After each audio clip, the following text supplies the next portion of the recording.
Hello guys, welcome back to my YouTube channel. तो आज का जो टॉपिक रहेगा वो जो शुगर इंजीनियरिंग जो हमारा सर्टिफिकेट कोर्स है उसका एंट्रेंस एग्ज़ाम 2024 का जो मैं लेके आया हूँ आपके लिए। ठीक है। तो 2024 का जो है मैं आज करा दे रहा हूँ। 2023 और 2022 का जो मैं ऑलरेडी डाल चुका हूँ, और आगे भी अगर कोई मिलता है तो उसका भी मैं आपको जो है वो डाल दूंगा एग्ज़ाम पेपर। ठीक है। तो वीडियो शुरू करने से पहले जो भी बच्चे अगर नए हैं तो चैनल को सब्सक्राइब कर लें, जिससे एग्ज़ाम से रिलेटेड अगर कोई भी इन्फॉर्मेशन आएगी तो सबसे पहले आपको वीडियो के माध्यम से मिल जाएगी। और अगर नोटिफिकेशन को ऑन कर लेंगे तो जैसे मैं वीडियो डालूंगा तो आपको नोटिफिकेशन तुरंत आ जाएगा, क्योंकि कभी कभी ऐसा हो जाता है कि एग्ज़ाम से रिलेटेड कोई इन्फॉर्मेशन है वो आपको नहीं पता लग पाती है और आप जो है उससे बाद में देख पाते हैं। ठीक है। तो चैनल को सब्सक्राइब कर लीजिए।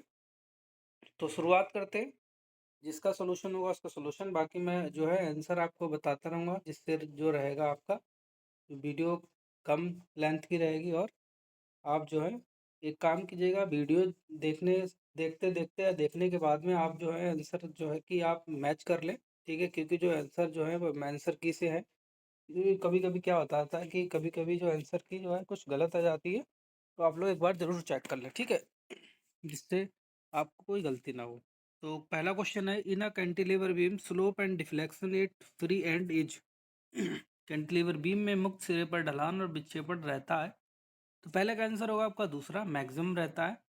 और दूसरा क्वेश्चन कह रहा है, what is the moment of inertia of a road of mass m and length l about an axis perpendicular two is passing through one of it's in. एक छड़ है जिसका द्रव्यमान m है और लंबाई l है, तो उसके लंबवत और तथा उसके एक सिरे से गुजरने वाली धुरी की जड़ित जड़त्व आघूर्ण क्या है। ठीक है।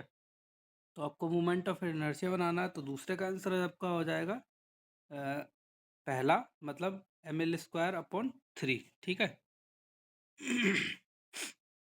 क्वेश्चन नंबर 3 कह रहा कि as the percentage of carbon increase in the steel it's dash dash degree. जैसे जैसे हम स्टील में कार्बन की प्रतिशत को बढ़ाते हैं तो उसमें क्या कम हो जाता है। तो तीसरे का आंसर आपका दूसरा, मतलब डक्टिलिटी जो है वो उसकी कम हो जाती है, लचीलापन। और चौथा क्वेश्चन कर रहा है, the area under the stress strain curve for a material is use to estimate. ठीक है। आपका स्ट्रेन स्ट्रेस जो कर्व है किस मटेरियल के लिए जो है वो हम यूज करते हैं अनुमान लगाने के लिए। तो चौथे का आंसर हो जाएगा आपका दूसरा, energy required to cause of failure. मतलब फेलियर का जो है कितनी किस एनर्जी पे जो आपका मेटल फेलियर हो जाएगा, उसके लिए हम क्या स्ट्रेस स्ट्रेन कर्व डिजाइन करते हैं। तो मॉडुलस ऑफ रिजिडिटी से क्वेश्चन पूछा जा चुका है, तो यहाँ पर देखिए मॉडुलस ऑफ इलास्टिसिटी से क्वेश्चन पूछा गया। The relationship between modulus of elasticity E modulus of rigidity D and bulk modulus के इज गिवन एज।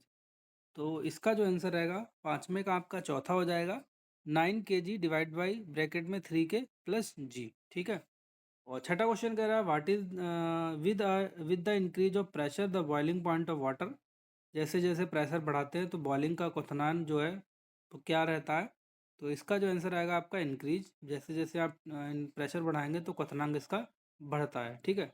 और सातवां क्वेश्चन करें, the final temperature of two posit after contact having initial temperature T1 and T2 range from. दो body जिनका तापमान T1 और T2 है, संपर्क में आने के बाद में उसका जो तापमान कितना हो जाएगा। तो सातवें का आंसर है आपका दूसरा, T1 plus T2 divide by 2 to under root T1 into T2। ठीक है। तो आठवां क्वेश्चन कर रहा था, compression ratio of IC engine is the ratio of. तो आपको कंप्रेशन रेशियो में बताना है। तो आठवें का आंसर हो जाएगा पहला, volume of air cylinder before compression stroke and after compression stroke. इसका आंसर हो जाएगा पहला। और नवा क्वेश्चन कर रहा है कि a particular system gain 200 kilo joule of heat and result in a change of internal energy 129 kilo joule. The work done is given by. तो आपको वर्क डन बताना है। तो 90 का जो आंसर हो जाएगा वो आपका हो जाएगा दूसरा, प्लस का 71 किलो जूल। ठीक है। क्वेश्चन नंबर 10 कह रहा है कि arrange the following device of refrigeration cycle in correct sequence. तो रेफ्रिजरेशन साइकिल में जो आपका है करेक्ट आपको फॉर्म में इसको अरेंज करना है।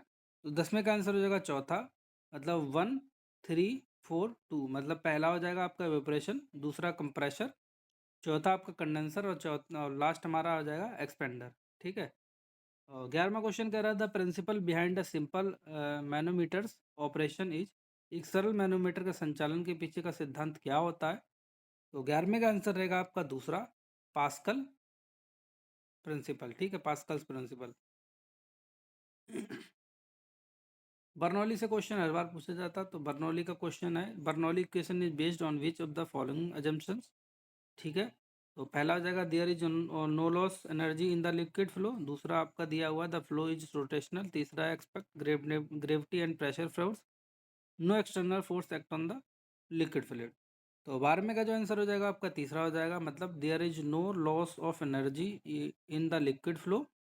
एंड तीसरा हो जाएगा expect gravity pressure force, no external force act on the liquid. तो आंसर हो जाएगा तीसरा, 12वें का तीसरा हो जाएगा। ठीक है। 13वां क्वेश्चन कह रहा है कि इन दोनों स्टेटमेंट, जो दो स्टेटमेंट दिए हैं, the correct option based on the following two statement related to the pump. Pump से रिलेटेड आपको बताना है। The centrifugal pump used with open impeller are referred as non clogging pump. दूसरा है close impeller pump are suitable for only thinner liquor with low viscosity. तो दोनों pump जो है, दोनों कथन आपको देखने हैं। इसमें देखिए कौन सा फॉल्स है, कौन सा आपका ट्रू है। तो 13वें का जो आंसर हो जाएगा आपका तीसरा हो जाएगा। ठीक है। तीसरा मतलब क्या, बोथ स्टेटमेंट 1 और 2 आर ट्रू, दोनों सत्य हैं कथन। ठीक है। 14 क्वेश्चन कर रहा है इन multiple stage compressor intercooling is done. तो मल्टी स्टेज कंप्रेसर में इंटरकूलिंग क्या होती है? तो 14वें का जो आंसर हो जाएगा वो आपको हो जाएगा पहला, मतलब it to minimize the work of compressor. ठीक है, कंप्रेशन। तो 14 को हो गए। और वीडियो को लाइक कर दे, और आप लोग नए हो तो ज्वाइन जरूर कर ले। और 15वां क्वेश्चन कह रहा है in a fly wheel the store energy is directly proportional to. Fly wheel में जो होता है आपका, कहीं भी कटर चॉपर पे फ्लाई व्हील लगा होता है, कहीं भी लगा होता है, तो उसके रिलेटेड क्वेश्चन पूछा हुआ है। तो 15वें का आंसर हो जाएगा आपका दूसरा, the square of its velocity. ठीक है। क्वेश्चन नंबर 15 होगा। 16वां क्वेश्चन देखिए। 16वां क्वेश्चन करा a bicycle is pedalled with a constant torque of 100 newton metre with wheel revolving at 20 RPM, the approximate power developed is. तो एक साइकिल को 100 newton metre के निरंतर टॉर्क के साथ में पैडल चलाया जाता है, तो पहिया 20 आरपीएम पर घूमता है, विकसित पावर कितनी होगी? तो इसका जो आंसर हो जाएगा 16वें का पहला 210 वॉट। 17वां क्वेश्चन कह रहा है कि इन अ वेल driven system if T1 is the tension of the tight side and T2 is the tension of the back side and V is the velocity of the belt, the power transmit is. तो belt में T1 और T2 दिया हुआ है, tight side और loose दूसरी side का। ठीक है। तो आपको पावर जो है कितनी होगी, पावर आपको बतानी, ट्रांसमिट पावर। तो 17वें का आंसर हो जाएगा आपका चौथा, T1 minus T2 divide by V। ठीक है। 18वां क्वेश्चन कह रहा है विच of the following is not advantage of CNC machine. CNC machine का जो है एक लाभ नहीं है। तो 18वें का आ जाएगा दूसरा, मतलब improve strength of the component. Component strength थोड़ी ना करता है ये, बाकी जो है ये इसका जो है लाभ नहीं होता है, इम्प्रूव्ड स्ट्रेंथ ऑफ कंपोनेंट। ठीक है। इसके बाद में 19वां क्वेश्चन करा in machining of work piece the material is removed by. तो मटेरियल को किसके द्वारा हटाया जाता है? तो इसका आंसर हो जाएगा आपका तीसरा, मतलब शेयरिंग एक्शन। ठीक है। और 20वां क्वेश्चन करा which extension is use for AutoCAD drawing file. तो कौन सा जो है आपका एक्सटेंशन यूज किया जाता है ऑटोकोड के लिए? तो इसका बन जाएगा आपका लास्ट वाला चौथा, DWG। 21वां क्वेश्चन कह रहा है the use of computer to control the operation of the production process is known as. तो जो है आपका उत्पादन प्रक्रिया के संचालन को नियंत्रण के लिए कौन सा किस कंप्यूटर को क्या कहा जाता है? तो 21वें का आंसर हो जाएगा आपका दूसरा, कैम। ठीक है, added manufacturing, computer added manufacturing. ठीक है। 22वां क्वेश्चन कह रहा है कि the correct sequence of operations in the production planning and control processes. उत्पादन योजना और नियंत्रण प्रक्रिया में संचालन का सही रूप क्या होता है आपका? तो 22वें का जो आंसर हो जाएगा आपका तीसरा हो जाएगा, मतलब routing, scheduling, dispatching and follow up, ठीक है, रूटिंग, शेड्यूलिंग, डिस्पैच और फॉलो अप। तो इसका आंसर हो जाएगा तीसरा। 24वें का आंसर 23वें का आंसर देखिए, विच of the following is example of batch type production system. तो 23वें का आंसर हो जाएगा आपका तीसरा, क्लोथ फैक्ट्री एक बैच टाइप प्रोडक्शन होता है, ठीक है, कि बैच में एकदम कपड़े बनाए फिर जो है बैच मतलब एक छोटे छोटे पैकेट जिसे बोलते हैं, पैकेट टाइप में, ठीक है। 24वां क्वेश्चन करा, the time period elapse from the moment of inventory replacement order is placed and the moment of supplier driver to the goods. तो इन्वेंट्री पुनः पूर्ति आदेश के लिए क्षण से लेकर आपूर्तिकर्ता द्वारा माल वितरित किए जाने की समय अवधि कहलाती है। तो 24वें का आंसर हो जाएगा पहला आपका, लीड टाइम इसे बोलते हैं। क्वेश्चन होगा 25वां, कह रहा है कि an electric kettle consume 1 kilowatt of electric power with operate it 220 volt fuse wire of what rating must be use. तो इसके लिए जो आपका फ्यूज वायर होगा जो 220 वोल्ट के लिए 1 किलोवाट बिजली खपत करती है, तो फ्यूज वायर इसके लिए क्या होना चाहिए। तो 25वें का आंसर हो जाएगा चौथा, मतलब 5 एम्पियर का। इसके बाद 26वां क्वेश्चन कह रहा है कि power in a 3 phase delta system with a balance load is equal to. तो 3 phase delta system balance load के साथ पावर होती है। 26वें का आंसर हो जाएगा आपका पहला, √3 VVL IL into power factor, ठीक है। तो अभी ये इलेक्ट्रिकल का पोर्शन आ गया, आप लोग सिलेबस देख लीजिएगा, जो आपको साइट पे मिल जाएगा, नहीं मिलेगा तो आप हमें मेल कर सकते हैं। क्वेश्चन नंबर 27 कह रहा है कि what will happen if terminals of DC shunt motor are interchange. अगर डीसी शंट मोटर के जो है टर्मिनल को आपस में इंटरचेंज कर दिया जाए तो क्या हो जाता है। 27 में का आंसर होगा दूसरा, मोटर अपनी सामान्य गति से उसी दिशा में चलेगी जिस दिशा में वह चल रही थी, मतलब दूसरा आंसर इसका हो जाएगा। 28 क्वेश्चन करा, transformer are related in transformer को किस रेट में मतलब रेट किया जाता है किस में। तो 28वें का आंसर हो जाएगा तीसरा, मतलब KVA, ठीक है, kilo watt ampere, kilo volt ampere. और 29वां क्वेश्चन करा, if the speed of squirrel cage induction motor running on full load the contacted the three phase 50 hertz supply over to the 735 RPM the motor has. तो यदि full load चलने वाली 3 phase जो है 50 hertz की आपूर्ति से जुड़ी एक squirrel squirrel cage induction motor की गति जो है 735 RPM है, तो मोटर कितने पोल होंगे। तो आप प्रीवियस वीडियो देखिए, मैंने पूरा सोल्यूशन इसका दिखा रखा है, कैसे आप जो है नंबर ऑफ पोल्स फाइंड कर सकते हैं या RPM फाइंड कर सकते हैं। तो आपको प्रीवियस वीडियो आप देखिएगा। तो 29वां का आंसर हो जाएगा आपका चौथा, मतलब 8 पोल है इसमें, ठीक है। 30वां क्वेश्चन कह रहा है, for the parallel operation of two alternator both must have same. तो अगर दो अल्टरनेटर हैं तो इनके साथ में जो है पैरेलल ऑपरेशन करना है, तो इनके साथ में क्या समान होना चाहिए। तो 30वें का आंसर हो जाएगा आपका चौथा, टर्मिनल वोल्टेज फ्रिक्वेंसी और फेज एंड फेज सीक्वेंस, ठीक है, ये आपके सारे सेम होने चाहिए।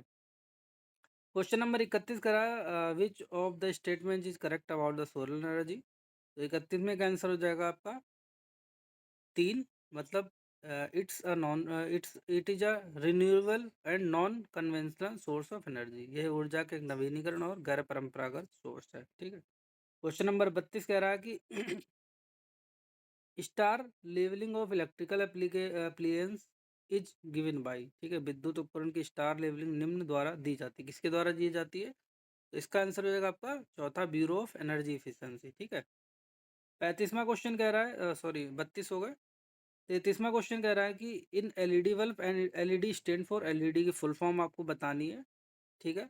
तो 33वें का आंसर हो जाएगा आपका दूसरा, लाइट इमिटिंग डायोड, ठीक है।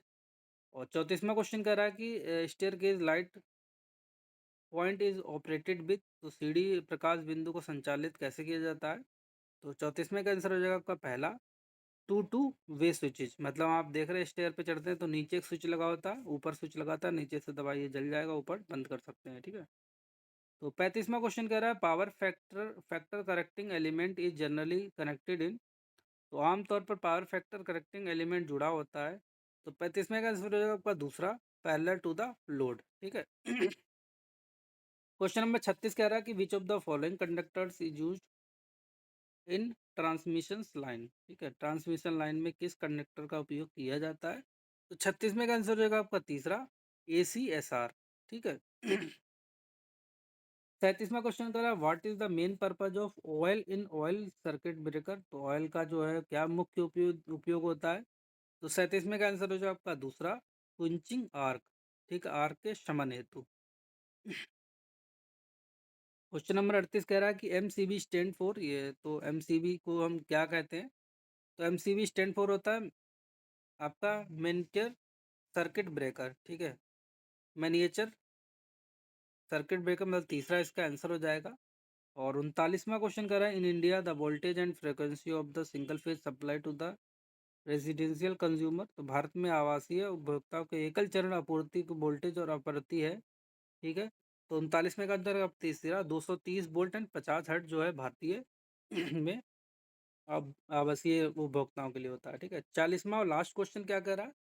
तो वीडियो आप सब्सक्राइब चैनल कर लें, वीडियो को लाइक कर दें, और जो प्रीवियस जो जितने भी पेपर हैं आप लोग चैनल पे जाके प्लेलिस्ट में जाएंगे, एडमिशन प्रोसेस वाली है, वहाँ से आप एडमिशन से सारे रिलेटेड इन्फॉर्मेशन आपको मिल जाएगी, ठीक है। और 2025 से रिलेटेड कोई इन्फॉर्मेशन आएगी वो भी मैं आपको बताता रहूँगा, ठीक है। तो चैनल सब्सक्राइब करके बेल आइकन आइकन जरूर प्रेस कर लें। तो 40वां क्वेश्चन कह रहा है कि इन वेरिएबल फ्रिक्वेंसी VFD ड्राइव, ठीक है। तो चौथे का आंसर जो है both voltage and frequency is varied, आप वोल्टेज और फ्रिक्वेंसी को VFD में ड्राइव कर सकते हैं, मतलब वेरी कर सकते हैं, ठीक है। तो 40 क्वेश्चन हो गए, और धन्यवाद, आज के लिए इतना ही काफ़ी।